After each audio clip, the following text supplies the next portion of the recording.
Operation عزم استحکام کی ہم بات کر رہے ہیں شاہ صاحب، یہ پی ٹی آئی جو قومی جرگہ کروانے جا رہی ہے 26 جون کو، اس کا کیا فائدہ ہوگا؟ اور دوسری چیز یہ کہ پیپلز پارٹی کی تو سپورٹ آ گئی ہے، ایونچولی کو پیج پر آنا پڑے گا یہ جو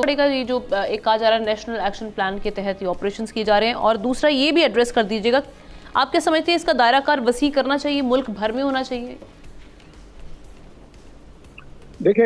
آمنہ، کل بھی ہم بات کر رہے تھے اور بڑی دلچسپ بات تھی کہ جو بات ہم نے پروگرام میں کی رات کو 11:30 بجے پرائم منسٹر ہاؤس سے ایک پریس ریلیز ایشو ہوئی کہ جناب یہ آپریشن جو ہے یہ لمیٹڈ فاٹا اور کے پی کے حوالے سے نہیں ہے، یہ پورے ملک کے اندر ہے، یہ نیشنل ایکشن پلان کا حصہ ہے، اس کے اندر ٹارگیٹڈ آپریشن ہوگا، اس کے اندر انٹیلیجنس بیسڈ آپریشن ہوگا۔ وہ پریس ریلیز آپ دیکھیں،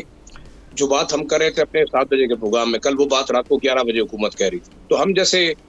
کم علم لوگ اگر وہ اس بات کو سمجھتے ہیں کہ یہ آپ کیا کرنا چاہ رہے ہیں، تو میرے خیال میں اتنے بڑے بڑے انٹلیکچوئل بیٹھے ہوئے ہیں، اتنے بڑے بڑے دماغ بیٹھے ہوئے ہیں، لیکن ایک جو بدقسمتی ہے، میں لائٹر نوٹ پہ نہیں سیریسلی کہوں گا، کہ اگر لیا، سیالکوٹ، چیچا وطنی اور جو ناروال کے انٹلیکچوئل بیٹھ کے ڈیسیجنز کریں گے فاٹا اور کے پی اور ملک کے اندر سیکیورٹی کے نظام کو بہتر بنانے کے لیے، تو یہی حال ہوگا۔ میں یہ سمجھتا ہوں کہ حکومت نے اس چیز کو مس ہینڈل کیا ہے۔ ایپیکس کمیٹی کے اندر میری خود وزیر اعلیٰ سے بات ہوئی ہے، انہوں نے کہا بالکل اس آپریشن کے حوالے سے بات ہوئی تھی، لیکن اس کے خد و خال کے بارے میں کوئی ڈسکشن نہیں ہوئی۔ اب وزیر اعلیٰ صاحب جھوٹ بول رہے ہیں یا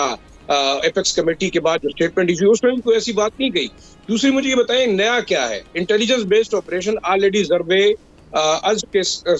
تحت جو ہے وہ ہو رہا ہے، تمام ملک کے اندر ہو رہا ہے، جہاں جہاں آپ کو اطلاع ملتی ہے ٹارگیٹڈ آپریشن ہوتا ہے، ایکٹیو آپریشن ہوتا ہے، قبائلی علاقوں کے اندر کوئی انگیجمنٹ ہوتی ہے، حملہ ہوتا ہے تو اس کا ریسپانس دیا جاتا ہے، باقاعدہ سیکیورٹی فورسز موجود ہیں، ایون گن شپ ہیلی کاپٹرز جو ہے وہ یوز ہوتے ہیں، ایون ڈرونز سے جو ہے وہ دہشت گردوں کو ٹارگٹ کیا جاتا ہے جو ان ایکسیسیبل ایریا ہے۔ تو نیا کیا ہے؟ میں یہ سمجھتا ہوں کہ اس وقت شاید اس آپریشن کا نام بدل کے یا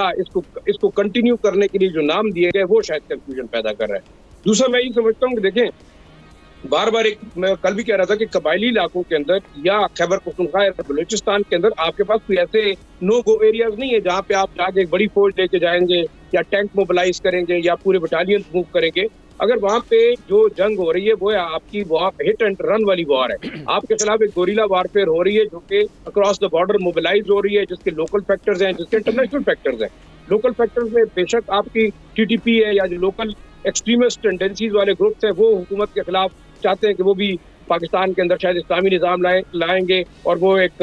طالبان ٹائپ حکومت جیسے افغانستان کے اندر امیر المومنین نے بنائی ہے وہ بھی بنائیں گے۔ ایک تو یہ فیکٹر ہوا، دوسرا آپ کا ایکسٹرنل فیکٹر میں آپ کے دیکھیں آئی ایس کے ہے، آپ کے اندر ای ٹی آئی ہے، آپ کے جو ہے وہ دوسرے ایسے فورن ایلیمنٹس ہیں جو کہ سپورٹ کر رہے ہیں دہشت گردوں کو۔ اور اب تو امریکن تھنک ٹینک نے خود بتایا کہ جناب کولیشن ٹروپس نے ہیلی کاپٹرز میں ایئر لفٹ کی ہے آئی ایس کے ملیٹنٹس کو جو Afghanistan southern Afghanistan along the border انہوں نے جا کے ڈالا ہے۔ ان کا ریزن کیا ہے؟ کیا وہ طالبان پہ چیک رکھنا چاہتے ہیں یا پاکستان پہ رکھنا چاہتے ہیں؟ یہ بڑا اہم ہے، مجھے ذرا بات کرنے دیجیے گا۔ دوسرا دیکھیں چائنا اس وقت ابھی جو چائنیز ڈیلیگیشن ہے اس نے بڑا کلیئرلی کہہ دیا کہ بی آر آئی ان کے لیے لائف لائن ہے۔ اب بی آر آئی کو ٹارگٹ کرنے والے کیا پاکستانی تو نہیں ہے، وہ لوگ ہیں جو کہ ان طاقتوں کے کہنے کے اوپر یہ تمام چیزیں کر رہے ہیں جو کہ چائنا مخالف ایکٹیویٹیز، اور وہ کون لوگ ہیں؟ وہ بالکل ویزیبل ہیں۔ لیکن ایک چیز ہم نے بڑے واضح کرنی ہوگی، جو نبراسکا یونیورسٹی کا ریڈیکلائزیشن پلان تھا وہ تو تمام ملک کے اندر آپ نے 30-40 سال تک یہاں پہ امپلیمنٹ کیا گیا، پراکسی وار ہوئی، وار آن ٹیرر ہوئی، آپ نے پاکستانی مدرسوں کو ریڈیکلائز کیا۔ کیا اس کے بعد ہماری قوم نے کچھ سیکھا؟ ہمارے تھنک ٹینک نے کچھ سیکھا؟ آپ نے ڈی ریڈیکلائزیشن کی، آپ عزم استحکام کرنا چاہتے ہیں تو آپ فاٹا کے اندر جائیں، آپ کے پی کے اندر جائیں، بلوچستان کے اندر جائیں، ہزاروں اسکول بغیر چھتوں کے ہیں، ہزاروں اسکول بغیر دیواروں کے ہیں، بچوں کو پڑھنے کے لیے جگہ نہیں ہے، تو آپ کیا ٹینک سے تو میرے خیال میں استحکام نہیں آئے گا۔ تو آخری بات ہے، آپ نے بڑا ریئلسٹکلی سوچنا ہے۔